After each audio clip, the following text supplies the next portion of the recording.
Hi everyone, welcome back to Stitch with Leslie. Today I will be sharing my 2026 plans. And let me tell you, they are big. Like really big. But I'm so excited. So we'll see how much I can get done. So first I want to divide it up into the big starts or the starts that I know I'm going to be doing. And then we'll talk about all of the other things I want to do. And then we'll move into Stitchy Games and challenges and groups that I'm a part of. The first really big project that I'm going to be starting is the Heaven and Earth Designs Stitch Along, and I'm doing Glistening Wings. I love these dragonflies. I love how bright and colorful they are. Like, that's so my vibe. But I will tell you, I am scared to death. I don't know if I'm going to be able to get it done. It's a little crazy. There are some other flosstubers that are going to be doing this as well. So, you can go check out other people's progress throughout the year.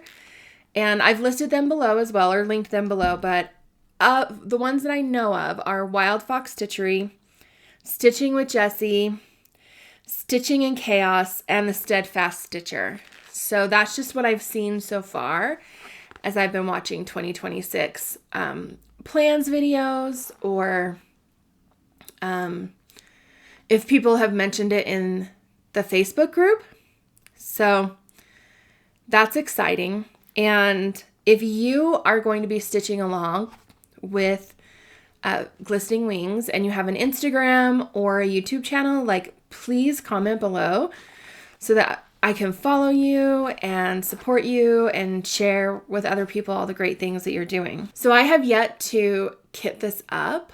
I do have the floss list that they give you, and I've started my Cosmo conversions. And then of course, what ends up happening is as I'm stitching it, I kind of look at it and have to see if it works. So there are times that I will go in and change a color mid-stitch. So actually I just did this with Bee by Lauren and Lane. I just did this. So it is 380 by 229 stitches. It's going to be 15 1/8 inch by 9 1/8 on 25 count, which is what I'm going to be doing. And it has, I can't remember. If I can find it, I'll put down how many different colors it has. I know it's 2.5 full pages. So yeah, I'm super, super excited about that and scared. So my next big stitch is going to be Little Acorn by Modern Folk Embroidery. And this is his stitch along this year that he released. And I fell in love with this because of the message that from small things, great things can grow, right? That story of the acorn. So it's about 26,000 stitches. And so if I can stitch 500 stitches a week, then I should be able to finish it by the end of the year. And he does have in the pattern a suggested breakdown of what to try to accomplish every month. So that's great, in 11 months, which then that gives you the opportunity to frame it in December. So as of right now, I know that Wild Fox Stitchery is going to be stitching along with this. I haven't seen other people talk about it, but I'm sure as more plans videos come out, I'll be seeing more people. So same thing, if you're doing this, let me know. I want to tag you. I want to share. So I have decided to do this on 14 count Aida, and this is Molly by Dyed by Grace Notes fabric. This happens every single time I go to show this.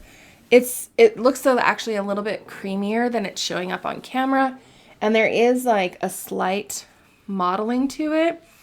I didn't want the fabric to be too busy because I really want the focus to be on the stitching. And I've decided to do just a variegated Cosmo thread. This is 5006 and it has dark to light reds. So my plan is actually to stitch not by motif, but by rows. And I'll just carry my thread over so that you can see that variegation across the row. This does have shorter sections of variegation. And so if I do the first couple rows and I do not like it, then I'll switch back to motif. The problem with motif is I always, with variegated threads, worry about what that variegation looks like. So I thought if I just went down the row and back, then it wouldn't, impact me as much in that decision-making process. But I did need to get 19 skeins of 5006. So I did end up buying, I think, 21 or 22, just so that the dye lots are the same. But I had to source them from all over the world. Luckily, they all look like they come from the same dye lot. So next I'll be starting Garden of Quilts by Lori Holt. And as of right now, I know that the Stitching Mommy is going to be starting this in January as well. This is actually my New Year, New Start that I'm dubbing my New Year, New Start, even though on New Year's Day I plan to stitch on the Haid Sal and Little Acorns. Right, I've got to stay up on my stitching. But I'm going to be doing this on a 28 count Lugana Sand by Picture This Plus. And Lori Holt's patterns tend to have an antique look. She really likes samplers. If you've watched her floss tube, she has a lot of samplers on her walls. And so I thought that this really matched that vibe. So those are sort of my bigger planned starts. And then I thought for this year, I'm turning 45. And so I thought, let's do 45 new starts. And then this gives me some variety in my stitching games, and I like to stitch seasonally. So I could really start building this up. Well, I decided to make a list of all of my patterns that I wanted to start. And there were 106 new starts that I wanted to do. That's crazy. So I still want to do 45 new starts, but I have plenty to choose from. So one of the new starts is the Wordy Birds by Sweet Wing Studio. I have January and February, and I'm in a club where they will send 2 every other month. I probably should have started. I think that was the plan, but that's okay.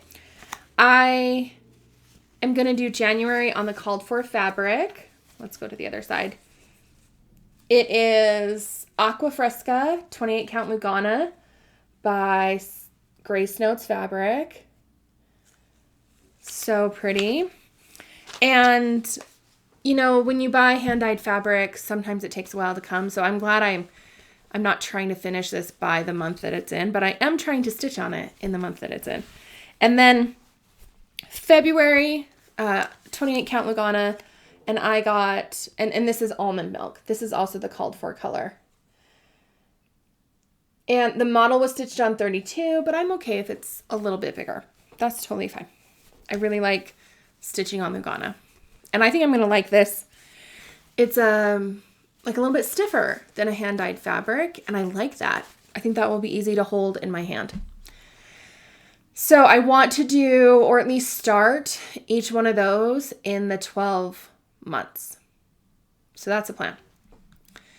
Next, I was able to get the We Are Blessed kit from Teresa Kogut and Chantel's 141. And it's that 1776 to 2026. And so my goal is to have that finished and ready by July. I know that it's been shipped. It's not here yet. It will probably come while I'm away for Christmas. I'm filming this before Christmas, but going to post the video after Christmas. And so I don't have it to show you, but yes, I have that. I'm excited. And it's also on a fairly small count. I think I decided to do the 18 count Aida because I struggle with linen, as you all know. And so, yeah, I'm excited. I just think that's so pretty. Along with that, I have Miss Liberty. I'm not sure what it's called, if Teresa calls her patterns the same, but I have it from Punch Needle and Primitive Stitcher. So I would like to start that one as well for the 250th anniversary. I also plan to do Primrose Cottage's 250th. I think it's called Happy 250. And I'm going to be doing this on this 14 count Aida from Fabric Flair, and it's called We the People. It is the preamble to the Constitution of the United States. And then it does have like lighter, I don't know if you can see it. It's actually cloudy today, but it's just bright. So it has lighter words and then larger words. So my plan is to actually put the flag with the 250 stars. I know it's not a correct flag. Lindsay has addressed that it's, an artistic representation of the flag. So it doesn't have 13 stripes. It doesn't have 50 stars. And I'm okay with that. So it should fit right here. And then as I frame it, I'm going to frame it so that you can read the words of the Constitution. So my last sort of patriotic stitching that I plan on doing this year is I was lucky enough to secure copies of the reprints from Mirabilia's Lady of the Flag and Queen of Freedom. And I think I'm going to start Lady of the Flag. I love like the gold, the statue. I love this like reminiscence or hearkening back to the Statue of Liberty and the like immigrant, like I really connect with this idea of immigration. My grandmother was an immigrant, and I'm only like a couple generations away from many immigrants. And so I love that symbol of freedom. And so those are my patriotic stitching. I know that I will not finish Lady of the Flag this year. I don't expect to. I expect that it will be a long-term project for me that I pick up and work on every year, especially with the beading and the detail and the size of it. Okay, next we have all of the Hello series from Caterpillar Cross Stitch. So I've said this many times, but March 1st, I'm going to start Hello Petal. July 1st, I'm going to start Hello Sunshine. June 1st, I'm going to start Hello Sunshine. And then September 1st, I will start Hello Pumpkin. And then December 1st of next year, I'll start Hello Holly. And this was their Christmas stitch along this year, but I just have barely bought it. And again, with more seasonal stitching, in spring, I will start Sayings of the Season Spring by Stitching with the Housewives. And then in June or in the summer, I'll start Saying of the Season Summer by Stitching with the Housewives. So I really love these seasonal pieces, and I've loved stitching on what I have already so far. Okay, next on my list, I have some Christmas stitching. These were releases around Jingle Ball or things that I've sort of held on to.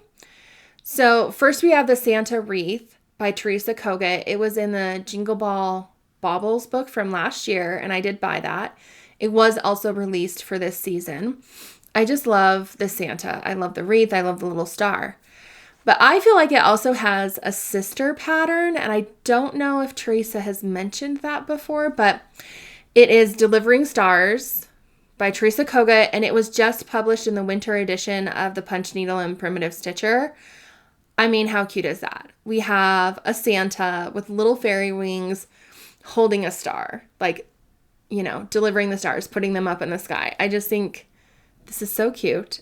And I love a chubby Santa and the little itty bitty wings. Darling. So I would like to start those. Then Heartstring Samplery had a pattern at Jingle Ball that was the quilted poinsettias. And my hands-on design patterns are poinsettias, and I felt like it just fit so perfectly. And then hands-on design also gave us as like a bonus pattern for signing up for the class, the poinsettia puff. So this would be my first biscornu, but it's so cute. And I love that like all three of these would sort of go together. I'm referencing the needle book from Hands-On Design from Jingle Ball. So, and then Hands-On Design released or re-released, I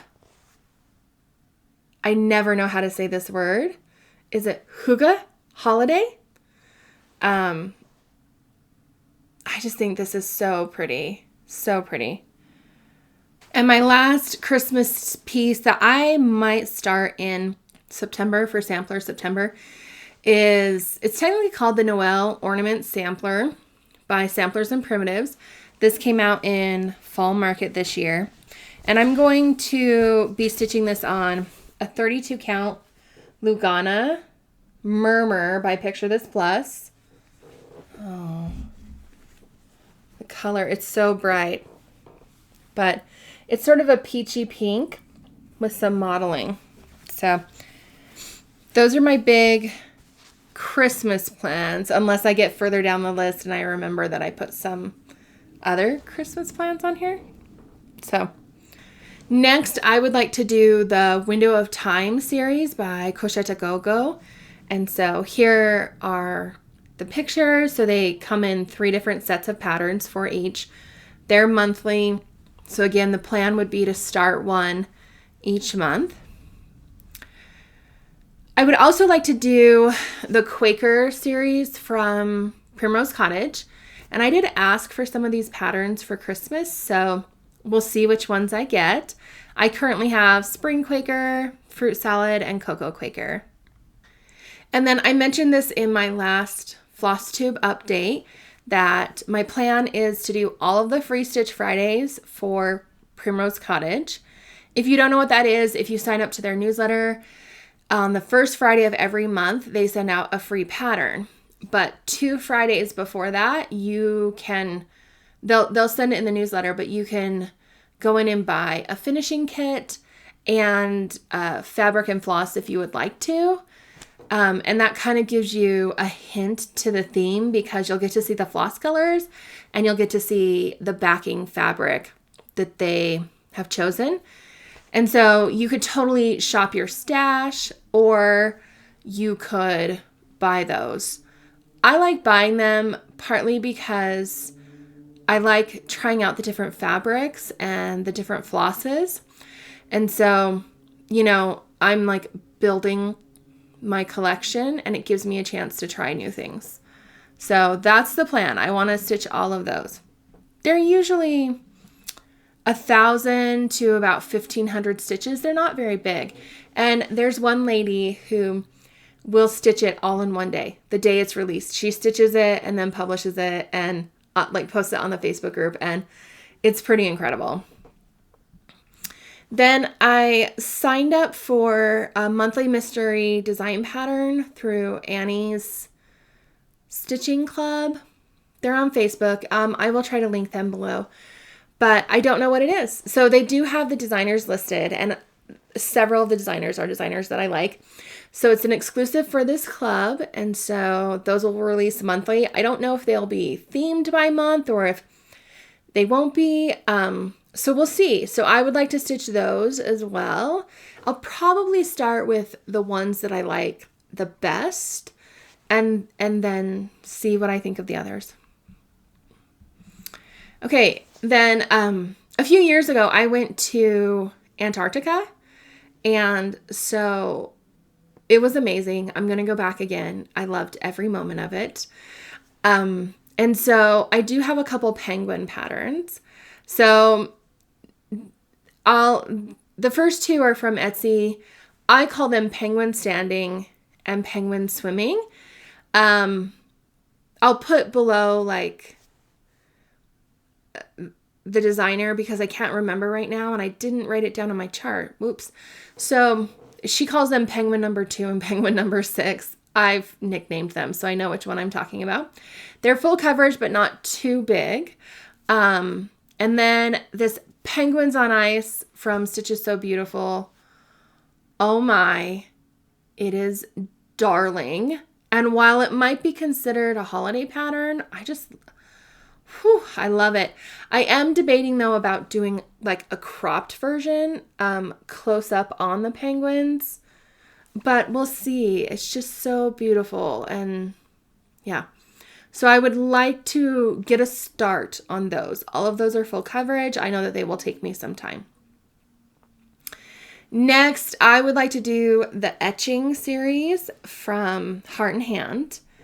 So we have Christmas etchings, harvest etchings, floral etchings. I have number 2, and bumblebee etchings. Oh, they're so cute. They're so cute. I mentioned in my last FlossTube episode that I'm going to be doing Snow Beautiful from Cross Stitcher Magazine. I'm actually starting it in between Christmas and New Year's. And then it's part 1 of a 4-part series, all designed by Tiny Modernist. So I'm sure that there will be a spring, a summer, and an autumn, and I plan on stitching every single one of them. And I mean, here's a little tip. If you are a fan of Emma Congdon, which is Stitcherovia, or the Tiny Modernist, they have a lot of patterns in magazines. A lot of patterns. And then it seems like within their contract, at some time later, they can release them to their Etsy shop. So I have bought digital copies of magazines. So like if you buy the digital subscription to Punch Needle and Primitive Stitcher, or maybe you buy a print subscription, you get access to all of their digital in the past. So I have pulled a ton of Teresa Kogut's that I would like to do. For Cross Stitcher Magazine, it's an app and you can buy the catalog. Same with Cross Stitch Magazine. You can do that. And just Cross Stitch Magazine, I don't think you can, but I know that I've been able to buy past copies places. So, I mean, it's worth it. I have a ton of patterns that I would like to do, and I paid, like $20 for the digital catalog, and I've been able to pull hundreds of patterns from these designers that I love. So, okay. Another seasonal one that I would like to do is from Satsuma Street. And so they're each season. We have, I'm going to not say these names right. Inerno, which is winter. Primavera, which is spring. Verano for summer. And Autunno for autumn.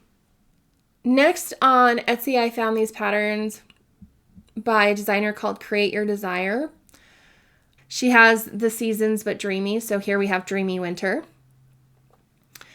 Dreamy Spring, Dreamy Summer, and Dreamy Autumn. She also has one for Pisces that I bought, but I didn't put it on my list. It was getting a little long. And then in the fall, I'd like to start the Spooky Sweet Ornaments from It's So Emma. And then I have some Emma Congdon patterns from magazines. So I'm actually counting this one. It came as the same sort of group of patterns in the magazine. I forget what she called it. I call them Joy, Hope, and Love. And then we have Modern Magic, which I believe a lot of people have stitched, and she calls it something differently if you were to buy it now for her. But I got it from the magazine. And Keep Shining. So I would like to have Modern Magic and Keep Shining up on my wall in my office at work. And then I have a series of laundry stitches that I'm doing with my mom. She hasn't started hers yet either, but it's this Let's Do Laundry from Ursula Michael. And it's a lot of backstitch. I don't know if that means it will go faster or slower. We'll see. And then from Hands-On Design, we have Loads of Fun, Irony, and Never Ending Cycle. Yeah, I feel all those things with my laundry. So those are the stitches that I would like to start next year. We're going to see how that goes.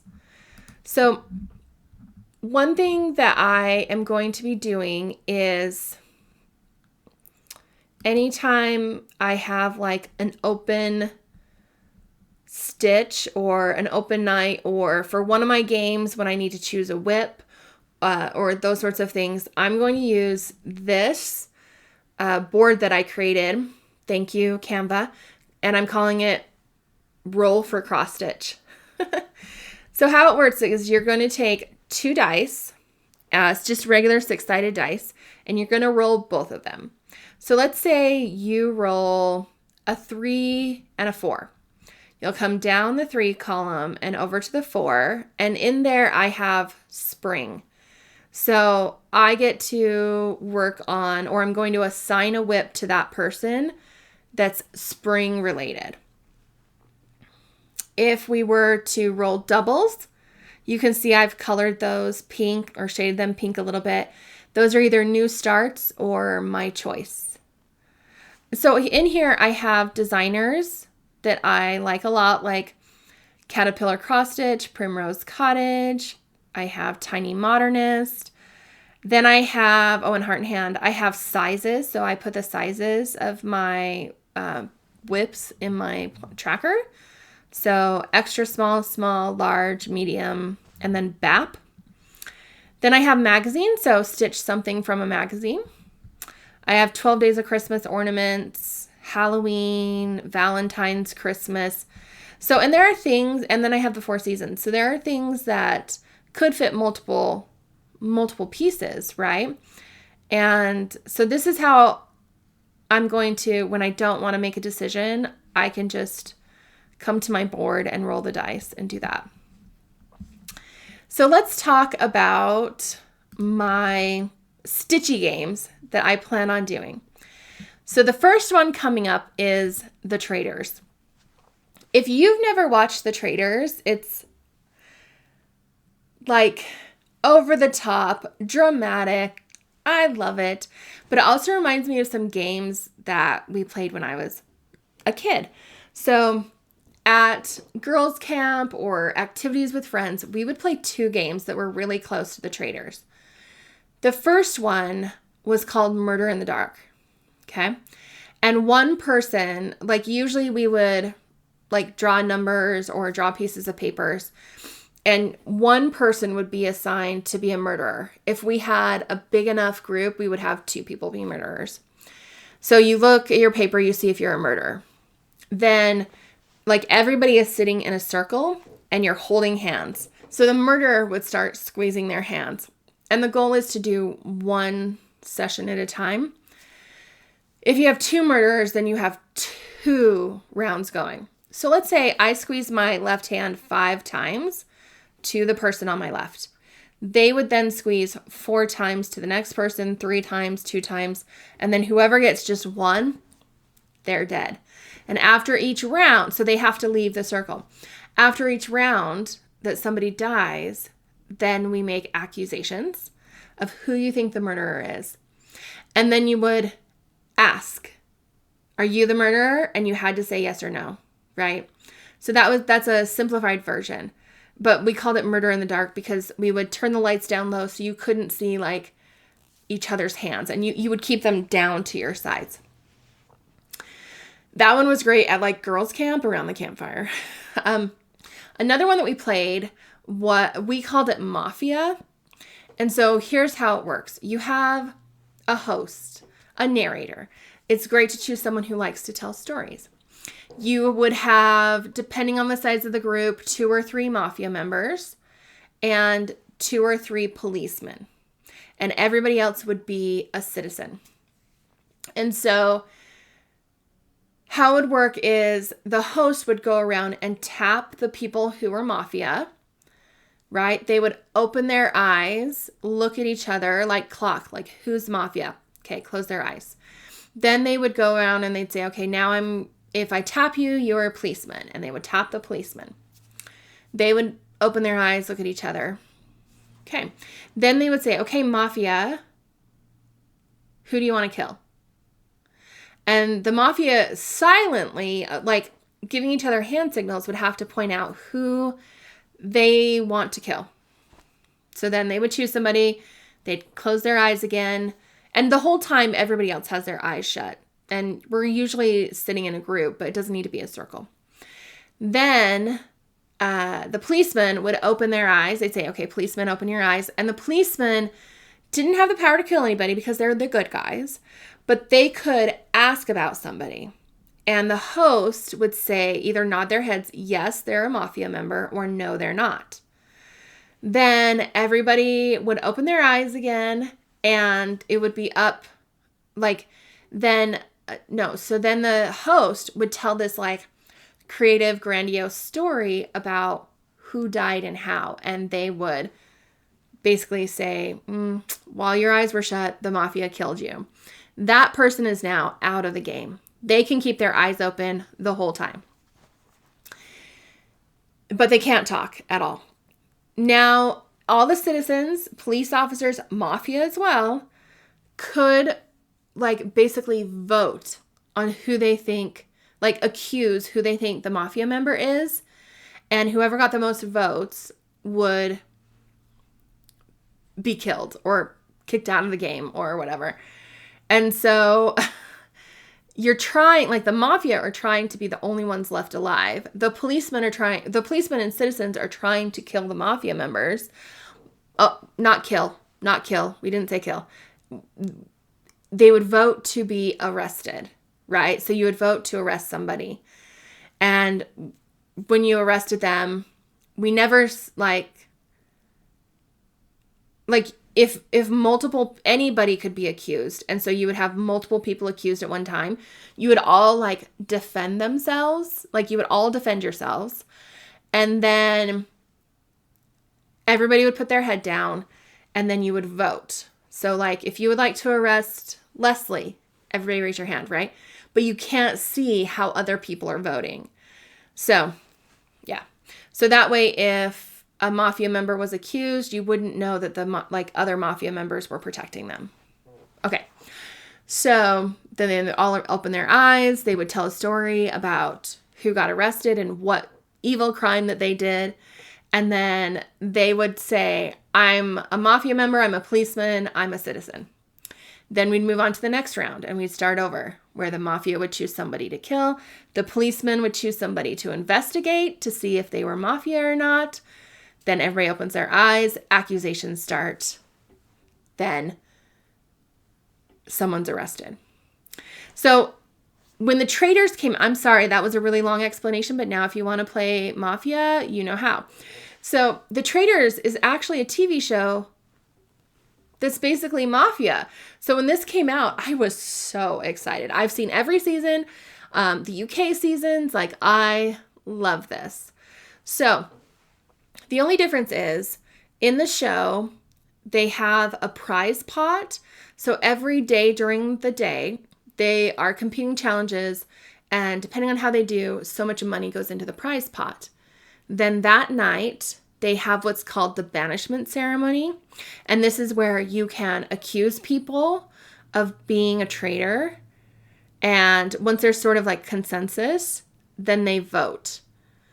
And then at night, a traitor is murdered, but they don't know who it is until the next morning. And then it's kind of this thing, who doesn't come to breakfast? There's no goodbyes.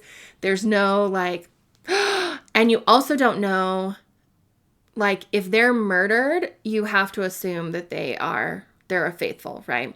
So in the Traitors, there's no policeman. There's nobody who has secret knowledge, just the Traitors.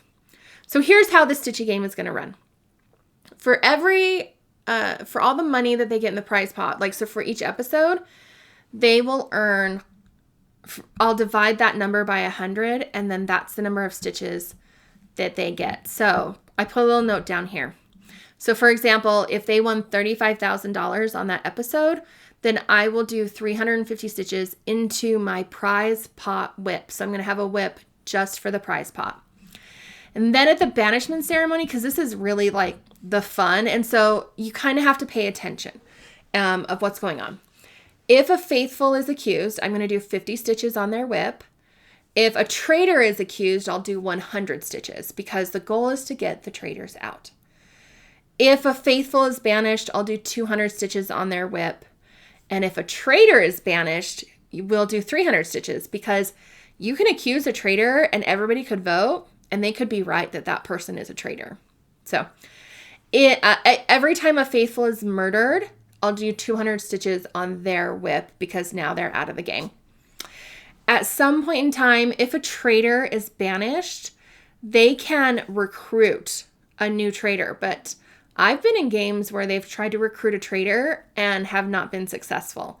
So this is only if the traitor is recruited. I'll do 200 stitches on that new traitor's whip. And then for the finale, how it ends is, let's say there's 4 people left at the end. They vote to either vote again because they still think there's a traitor among them, or they vote, or they vote to basically say like, no, we'll end the game. So if there are any traitors left in the game, the traitor wins the money. If they're all faithful, then the people who are faithful win the money. So because like the pot's so big at that point, I decided to do 200 stitches on everybody who ends up winning money in the finale. So that's my game. Super fun. I love it. And they're all, if you've never seen it, they're all like from reality television. And I don't watch like The Real Housewives, so I don't know these ladies, but it is so fun. Like they're all dramatic. They're all like, it's great. It's so fun. So I have a list for you of the players, so you can put the whip next to them. I had to kind of squeeze in some of the lines. And then down here at the bottom, you will see like the prize pot whip. I am personally rooting for Donna Kelsey to win money because she just seems like, I love that there's like this mom, right? Like amongst all these reality TV stars. I also love Ian from Big Brother. And I kind of want Johnny Weir to win money. I mean, he's a figure skater, and I just think that would be awesome and fun. I did create like an optional pregame. So in episode 1, everybody will be coming to the mansion. They'll spend some time getting to know each other. And I can't remember if they do a challenge on the first day or not. I feel like they do. But sometime in the evening, they're going to find out who's a traitor. And I can't remember if it's before the challenge or after. So watch the first part of episode 1. Stop after all the introductions and the cast kind of gets to talk to each other a little bit. And then take a guess on who you think the traitors will be. If you are right, stitch 200 stitches on their whips. So this is just kind of fun to see who we think the traitors might be. And then I've added in here a chart. So if it's easier for you to keep track on a chart, you could put the whip name here. You could put the character name and just refer to the character sheet. But in the one thing that is hard is in the accused, faithful accused and traitor accused, you might have multiple names there. So that might get a little crowded, but I tried to fit it in like a logical way. So there are 12 episodes usually. So yeah, so of course I was inspired by Jessie Marie Does Stuff because she has created so many great games. She created the Great British Bake Off game. And I used her Great British Bake Off game to inspire my Amazing Race game. And it also inspired this game. So this starts in January, I think the second week of January. I'm so excited. Then in February, we have the Olympics. And I'm going to be doing a challenge with Full Coverage Fanatics where you assign the Olympics, like gold is, I can't remember. Kim Hollenback designed this, and she did a lot more stitches than I was comfortable with. So I think I'm doing 100 stitches for a gold medal, 50 stitches for silver, 25 stitches for bronze. And I think I'm going to choose one project. It's going to be one of my penguins. And I'm going to stitch, I think it's going to be my 3 penguins, right? So one will get the gold medal, one will get silver, one will get bronze. And so however many medals the United States wins, that's how much I'll stitch on those 3 projects in the month of February. Hopefully while I'm watching the Olympics. I love the Winter Olympics, but I always have. I've always loved them. I think it's because Utah, and I live in northern Utah near Salt Lake City. We have great winters. And we hosted the Olympics in 2002, which is wild when I think about it, because I think it was the first international event since September 11th. And I was in college at the time. And we got the bid to get the 2034 Olympics. So something unique about the Utah Olympics, and they don't call it the Salt Lake City Olympics. Well, they sort of do, but they decided to spread the love. And so there are events all the way up and down the Salt Lake Valley, like the entire Wasatch Front Mountains. So there are several ski resorts that different events are at.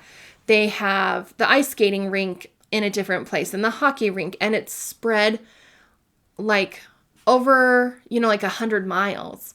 So we really get to spread out and share the love that way. And then in February, Survivor starts.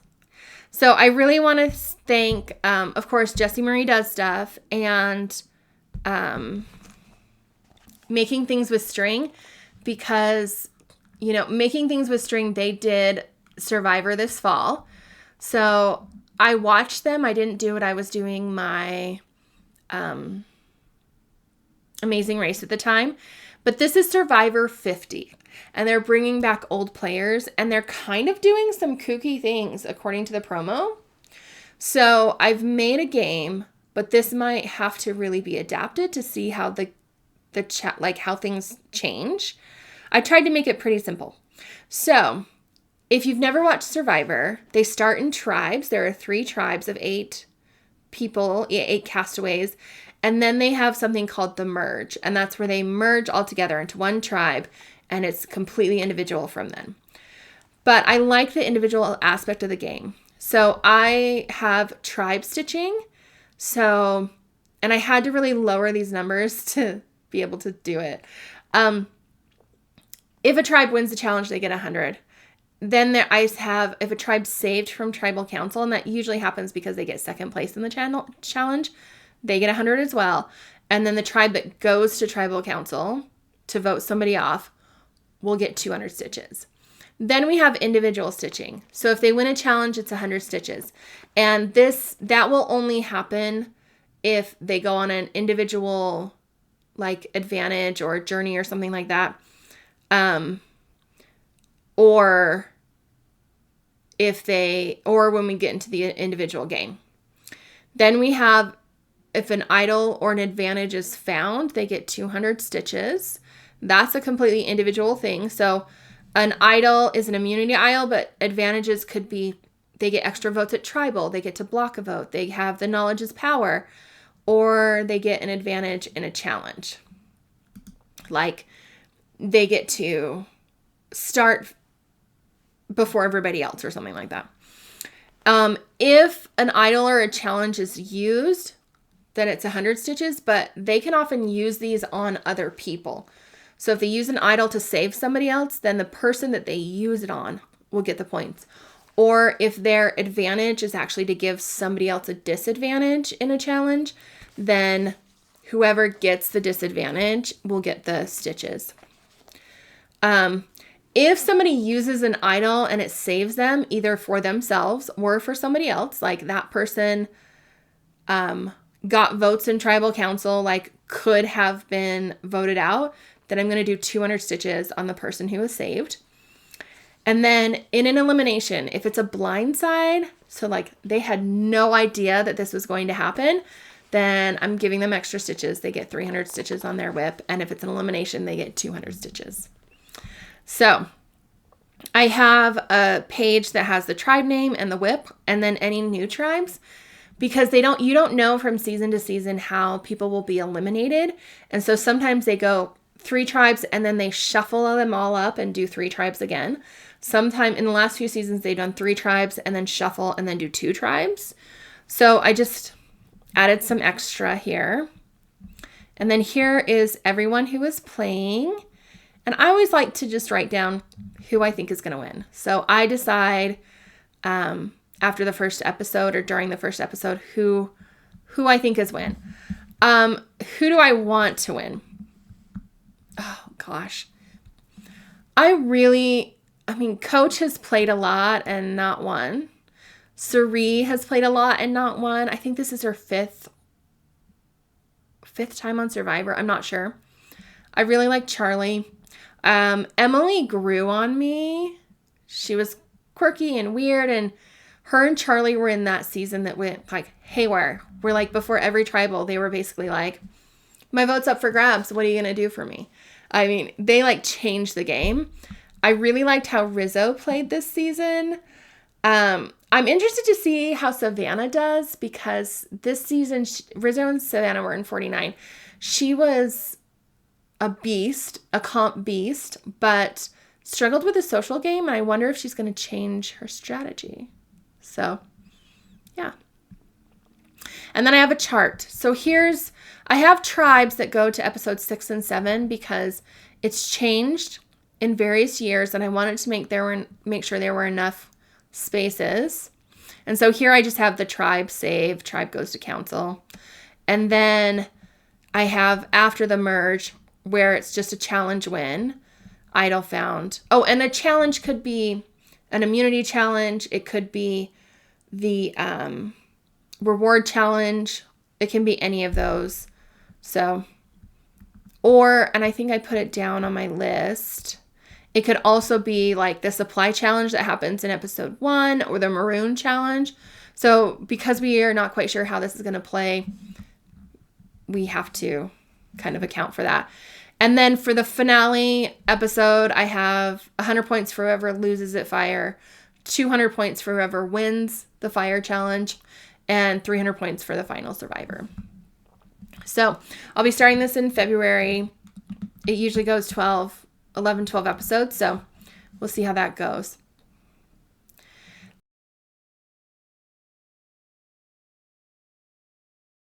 Then we have baseball stitching.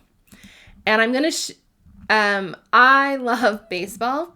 The first game for my team that I follow, which is the Arizona Diamondbacks, is on the 26th of March, and it's the Los Angeles Dodgers. I have to tell you, like, the like bracket, like the league that the Diamondbacks are in, it is fierce competition. Fierce. So here's how this is going to go.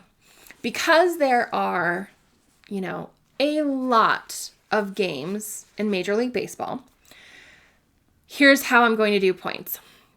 And it needed to be something that I could find the stats for very easily in my MLB app. So if they win the game, they get 100 points. If they lose the game, then they get 50 stitches. And then however many of runs they have 10 stitches. And if it's a home run, then it's another 10 stitches. And then I wanted to do something with the pitchers, because your pitcher can make or break the game. So the number of strikeouts gets 5 stitches each. So I've created this one pager. If you would like to do it this way, you have your series dates, your team. So for example, we play the Dodgers the 26th, the 27th, and the 28th.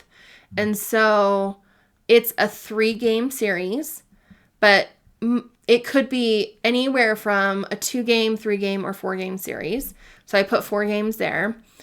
The whip you want to work on. So for me, I'm going to do my roll for cross stitch to have a different whip for each baseball series. And then you can do your series total for points here. And then I've also created a chart version if that is easier for you to read. Now, I've actually created an Excel spreadsheet for me, and I mean, I'm happy to put in the link, but I designed it for the Diamondbacks. So I'll put up a screenshot of it here, but you can see I have like the Dodgers and the dates, and then they have a day off, and then the Tigers for 3 games in that series, and then the Braves for 4, and then they're off on the 6th. So for me, I did it that way. Your team might be in a different schedule. They might be different. So, but what I do is like, let's say we're going to dream big here and say the Diamondbacks beat the Dodgers in their first game. So I'd put in 100 points there. Oh no, I don't put in 100. Sorry. I made it a 1. And then, so they don't have a loss. So I'd put a 0, right? Or I could leave it blank. The score was 5-4. So I'm actually going to put in 5 because that's the number of runs that the Diamondbacks scored. They had 1 home run and they had 13 strikeouts. So for that game, it would be 225 stitches. Let's say the next day, it was a bad game. They lost. Their score was 0. That means they had 0 home runs and they only had 4 strikeouts. Then that would be 70 stitches on that whip. Right, and then the next game, they lost again because it's the Dodgers. And the score, this time they scored 3. They had 1 home run and they had 8 strikeouts. So now my total for that whip is 425 stitches. So I've taken the paper sheet and just created an Excel. So I'll put in a link down there for you if you would like to copy it, but you need to know that it might not work for you. And I don't really have the time to like fix it for everybody. And make it customized for everyone else. So the important thing to know, if you use this spreadsheet, there is a secret column. I have it shown here, column B, that has what things are worth. And you don't want to mess with any of the formulas. So you don't want to touch the totals or the series total or the total for the season. So, but I'll have that there if you like it. If you want to do it on paper, then I have the paper for you. So throughout the summer, I'm going to be doing baseball stitching. So I have no other plans throughout the summer. That is it. That's what I will be doing. It will be my whole life, but that's how it is every year. And then in October, I will start up with the Great British Bake Off stitching. And I've lowered my stitch counts for that. I don't have a sheet ready for you because we don't know the names of the people yet. So I didn't want to put that here and then have to change the names. And I know that Jessie Marie will create a board and she will create a list of all the people for you. So you can definitely get that from her as well. And then my plan in December is like focus on a finish. So if I'm still working on little acorns or the Haid Sal, then that's what I'm going to be working on. If I have finished those, which my goal is to have them finished, then it is going to be finishing projects, like fully finishing projects. And then I'm going to look at which of my projects has the least amount of stitches left to a finish and stitching on it to a finish. Now that's my plans now. By the time we get to December, there may be so many cute Christmas patterns that I just have to do that will have to take place. So those are my Stitchy games that I'm going to be playing. I am in several groups for stitching challenges, and I think I have it so that I can use what I'm using for my personal games in those challenges. So we have full coverage Fanatics. We have 2026 focus on a finish. That will be my Haid Sal. Then we have 26 and 26, and that is, I'm choosing the option where we have 26,000 stitches in 2026, and that will be my little acorns stitch along. And then we just have circumnavigating the globe. So you just count all of your full coverage stitching, and then the Olympics stitching. So those are the ones I'm doing in full coverage Fanatics. They also have monthly bingo boards and those sorts of things. I just don't have a lot of full coverage pieces that I don't think I would be able to finish those boards. They also are doing a Harry Potter challenge. They're doing a longest novel challenge. They have quite a lot of really fun challenges if you stitch full coverage. And I'm going to put the link to all of these groups down below. I don't know if all of them are accepting new people, but we'll see. You can try. Next, we have Semi-Sane Stitchers. And I want to do the 2026 calendar stitch along. You have to be an active member and you have to participate every month to stay in. So my calendar stitch along, that is going to be my Crochet Go-Go pieces. I want to do a 2026 stitching log, and I think what I want to do is the number of stitches per day will be a different color.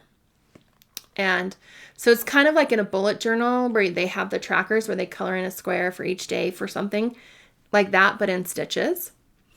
Then they have a lot of different challenges. Let me go to, I've written all of this out. So, they have another one called 26 and 26, but it's in 2-week blocks. So I'll be using Little Acorn for that as well. So that's 1,000 stitches for each two weeks. It has to be something that I start and end in the year. So, then we have, the spring stitching. So start to finish, something that is a spring item from March 1st to May 31st. So that will be probably Hello Petal. I'm hoping I can finish it in 3 months. We'll see. If I can't finish Hello Petal, then I'll switch to something different because they have a summer, a fall, like an autumn, and a winter one. So all of those. So that's my plans for Semi-Sane Stitchers right now. But they do a ton of games throughout the month. So they're going to be adding other things. Next, I am part of Whip Warriors. And every month they do, this one is definitely participation heavy. You earn threads by stitching. Every 500 stitches, you earn threads, or it's 5 hours of stitching, you earn a thread. You have to have 3 threads a month. So they are going to be they do like a keep it short and simple where you just do straight stitching. They do like word games. They do they call it a feisty focus, where you focus on one thing and see how much you can get. They do a whip frenzy. They do strident Sal, and then they have themed ones that I don't know what they are yet, right? So we have that as well, and I wouldn't be surprised if they add some extras. But kind of like a side group of Whip Warriors is called Ozabor, and it is a role-playing game. And so I've signed up for it. You can you can sign up to be you have to be part of Whip Warriors to do it. So you need to sign up for Whip Warriors. So I cannot link directly to the group. And then you can find the post for it and request to join. You're either a shop owner in various cities in this pretend world, or you are on a team and you are going out on quests and you're traveling to different places. And you encounter monsters and illness and sickness and injury, and you have this adventure game. I chose to be a shop owner because I don't know if I'm able to stitch every day. And so, like, I know I won't be able to stitch every day coming up in January because I'm going to Florida for a conference. And so I didn't want to start off by saying, hey, I can't participate for 2 weeks. So I'm doing a shop, and we've created characters. I need to create the image of my character, but here is my shop that I created. So I'm in the town of Santhan, and I signed up to be a cobbler. So someone that does leatherwork, repairs shoes. And so thank you to ChatGPT, because I brainstormed, we went the rounds, but it came up with, and I chose, the last stitch cobbler, where every whip walks again, repairs, restoration, and second chances for weary souls. No job too worn, no stitch too small. And so here's my little thing, and this sign says, nothing stays a whip forever. If you like it, make an offer. So teams will come into the towns, and they'll need to buy supplies, and they'll buy them by doing so many stitches. I will offer supplies, but for me to create a supply, I have to stitch so much in order to offer. So if I wanted to offer shoes, I would need to stitch something, right? So I think it's super fun. It's so creative. I'm excited to see how this goes. Then I have just Stitchy. I think it's called Free Cross Stitch Challenge, but I call it Stitchy because that's her little logo. And she just has, like, you count your stitches. You have like a bingo board, and then you have an oopsie board that's like broke my needle. And often you get to choose what those are. So like broke a needle. Some other things that I would have would be like lost my scissors, knocked over a drink, trying to reach something on my stitchy table. So things like that. And you can enter and you win prizes. She has a year-long sale. She sends you out a free pattern every month. So that's fun. Then Jessie Marie Does Stuff shared Milestone Manor. I love it. I love that idea. I love rolling your D&D dice. I just don't know if I can fit it in this year. We're going to see. Another popular is Whip Go. And with all of the other things that I'm doing, I don't think I can do a Whip Go board. But I do want to do one in the future, especially as I have more projects that I really want to focus on. And I think especially as I have more full coverage, I think that will be good. And another one that I'm thinking about is Floss Tube Frenzy, only I would play it differently. And just whatever floss tubes I watched that week, I would count my stitches while I was watching. And then just do like a shout out for other people or cool things that I see in their floss tubes. So there are a lot of things, and I'm continuing my 12 Days of Christmas, stitching, and yeah, it's big. So a lot of people are doing no buy years, and I love it. I'm so proud of them. And meanwhile, I am doing a stitch everything year, stitch all the new things. I think that's kind of hilarious. So we'll see. So join along. Like, if you are stitching anything that I planned on stitching, please let me know. And I really want to shout out and share all the other great stitching that people are doing. Okay, are we ready for 2026? I am. I have been trying so hard not to start these new things. I did start 8 new things in December, because I like all the new Christmas stuff. But there are some of these things that I have been holding on to for several months, planning to start in 2026. So that like anticipation and excitement that builds up, that is where I'm at. So I'm excited for 2026, and I will see you next in my 2025 whip parade, and then we'll start my every 2 or 3 week floss tube updates. Bye.